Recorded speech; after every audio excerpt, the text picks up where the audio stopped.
कारवाईचे आदेश देण्यात आले।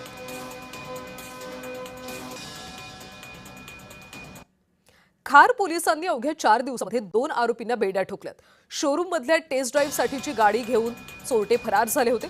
सुमारे 45 लाखांची गाडी लंपास केली होती। आरोपींनी कारच्या चावीचा सिग्नल क्लोन करून ही चोरी केली। हायटेक पद्धतीने वाहन चोरी केल्याचं तपासात निष्पन्न झालं। चोरीनंतर दिशाभूल करण्यासाठी भामटांनी वाहनावर बनावट नंबर प्लेट लावली होती। तांत्रिक विश्लेषण आणि सीसीटीव्हीच्या आधारे आरोपींचा माग काढत राजकोटमध्ये सापळा रचून आरोपींना अटक करण्यात आली। आरोपींकडून 45 लाखांची गाडी, ब्लूटूथ कार स्कॅनर डिव्हाइस आणि 2 ॲपल मोबाईल जप्त करण्यात आले। चोरीची कार नवसारी जिल्ह्यातल्या चिखली इथं लपवून ठेवण्यात आली होती।